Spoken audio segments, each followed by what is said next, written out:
Racikan Berita 1. Baik, Bapak Ibu, saya izin menggunakan teks, saya baca teks tulisan saya agar Bapak dan Ibu betul-betul bisa menyimak dengan baik. Ya. Baik, Bismillahirrahmanirrahim. Assalamualaikum warahmatullahi wabarakatuh.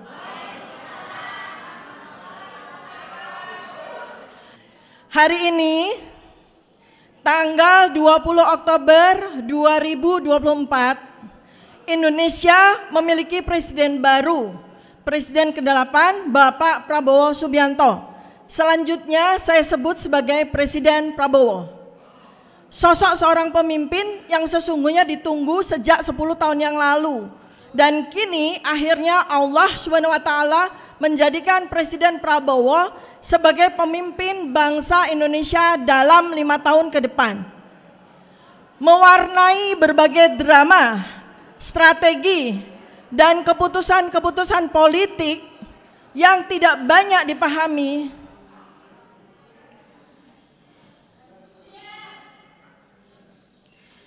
Dan karenanya menghasilkan kekecewaan karena ketidakmengertian dan berbagai pengorbanan, termasuk pertaruhan harga diri yang dilakukan untuk memuluskan jalan menuju jabatan presiden, termasuk harus tunduk selama 5 tahun berdamai dengan pemimpin zalim untuk menuju kursi presidensi.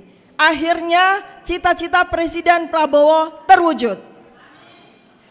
Para pendukung Presiden Prabowo 5 tahun ini merasa dipecundangi, dihianati, dibuat sakit hati dengan keputusan Presiden Prabowo masuk kabinet, menjadi menterinya, pembantunya seorang penguasa zalim, pembohong, penipu, dan pengutang terbanyak sepanjang sejarah Republik ini, termasuk menggandeng seorang yang sama sekali tidak kapabel, anak dari si penguasa zalim, pembohong, dan penipu.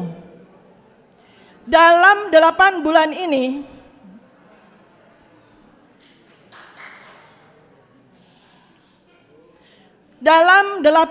ini, saya mencoba memahami langkah Presiden Prabowo.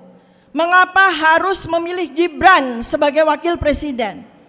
Namun setelah hari ini 20 Oktober 2024 tiba, tanpa halangan saya akhirnya memahami bahwa Presiden Prabowo tidak punya pilihan lain selain menggandeng Gibran menjadi wakil presiden.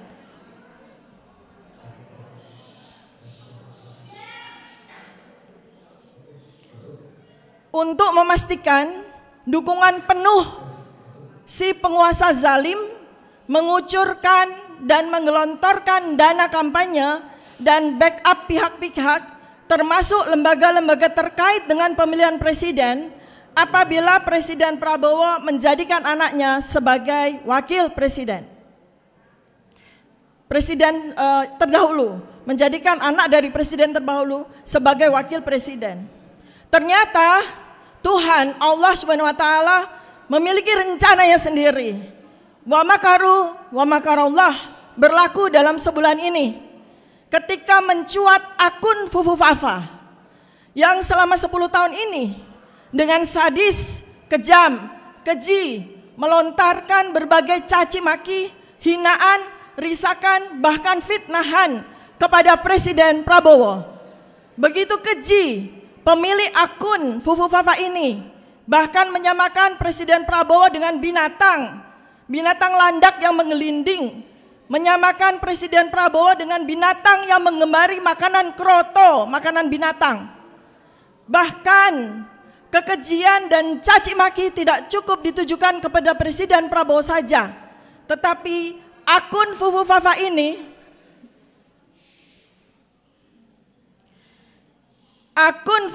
ini juga tidak henti melontarkan caci maki, hinaan, dan fitnahan kepada putra tercinta Presiden Prabowo, Mas Ragowo Hedi Prasetyo Joyo Hadikusumo, seorang anak berbakti yang sangat sayang kepada ayahandanya, kepada ibundanya, yang dibesarkan sejak kecil dengan penuh penderitaan dan nestapa, tanpa kehadiran ayah yang dia sayangi dan ibu yang dia kasihi. Dia melanglang buana mencari pendidikan terbaik, memperjuangkan karir dan kehidupan terbaik. Mas Didit tidak pernah menggantungkan dirinya kepada orang tuanya, tidak pernah merepotkan ayahnya, tidak pernah menggunakan nama besar keluarganya untuk keuntungan dirinya sendiri. Mas Didit yang kini dengan karyanya yang menembus dunia internasional, tumbuh menjadi seorang dewasa yang membanggakan orang tua, keluarga besar dan bangsa ini. Namun akun Fufu Fafa dengan kejinya melontarkan segala fitnahan yang biadab dan brutal kepada seseorang yang bahkan tidak punya salah apapun kepada dirinya. Kejadian akun Fufu Fafa ini menjadi ujian pertama bagi Presiden Prabowo.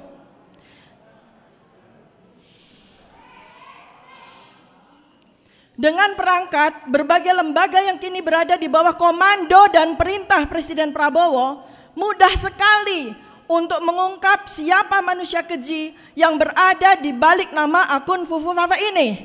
Siapa manusia lancung yang pengecut yang bersembunyi di balik nama akun Fufu Fafa ini.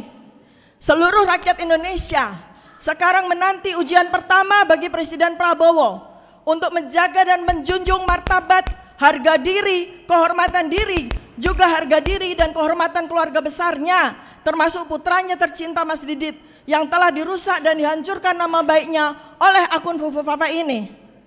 Kami, segenap rakyat Indonesia,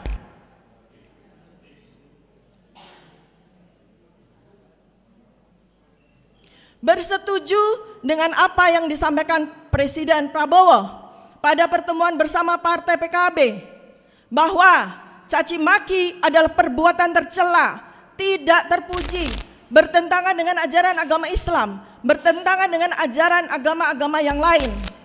Perbuatan tercela bila dilakukan oleh seorang pejabat bertentangan dengan pasal 7A Undang-Undang Dasar 1945, memastikan yang bersangkutan diberhentikan, dimakzulkan.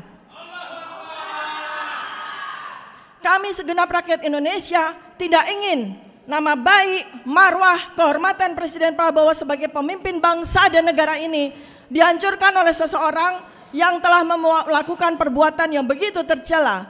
Presiden Indonesia adalah pemimpin besar di dunia, karena pimpinan negeri keempat terbesar di dunia. Tak selayaknya perbuatan yang tercela dibiarkan, menjadikan orang yang melakukannya menjadi duri dalam daging pemerintahan, bahkan menjadi beban yang berat bagi Presiden Prabowo akibat hinaan keji yang apabila tidak dilakukan tindakan apapun, dibiarkan begitu saja, sangat menimbulkan berbagai pertanyaan yang mengganggu batin seluruh rakyat Indonesia. Kami seluruh rakyat ingin 5 tahun ini dan seterusnya memandang Presiden Prabowo dengan hati tenang.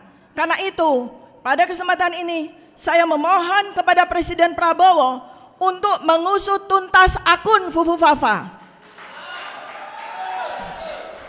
dan menindaknya sesuai dengan kepatutan hukum yang berlaku di negara Indonesia.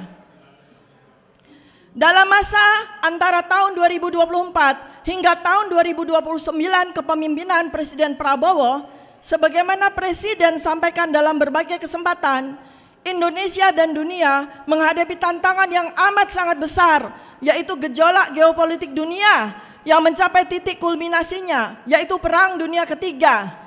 Perang Rusia-Ukraina telah melibatkan banyak negara, kecamuk perang kawasan Timur Tengah yang makin membesar, dan ketegangan kawasan Laut Cina Selatan adalah ancaman Perang Dunia Ketiga yang sesungguhnya sudah berlangsung sejak 2022. Indonesia tak pelak akan menjadi bagian dari epicentrum Perang Dunia Ketiga dengan berbagai ancaman serius. Karena Perang Dunia Ketiga di abad 21 ini melibatkan berbagai perangkat teknologi termasuk bioengineering weapon, senjata virus pembunuh dan pemusnah massal yang berkemungkinan digunakan untuk menyulut kekacauan dan pembunuhan tak terduga-duga bagi kawasan musuh dengan senjata virus dan kuman rekayasa teknologi. Dengan berbagai multiplier efeknya, kesehatan, ekonomi, sosial politik, pertahanan dan keamanan, serta ancaman pangan, maka Presiden Prabowo seharusnya didampingi oleh seseorang yang tidak hanya cerdas, berpengalaman, berkemampuan sangat tinggi, dan terampil dalam berbagai dimensi.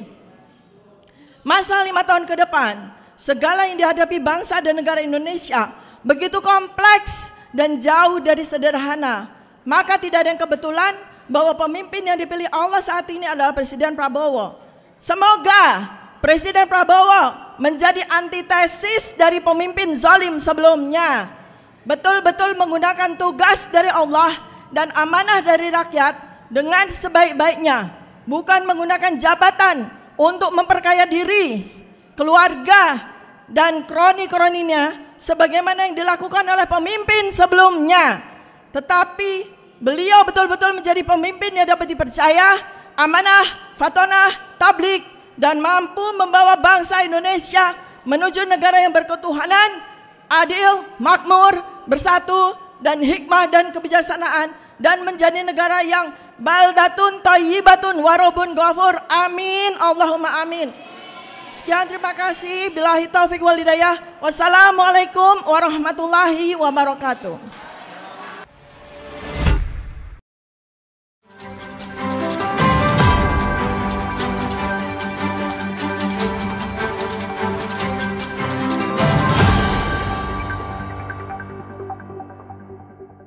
Racikan Berita 1.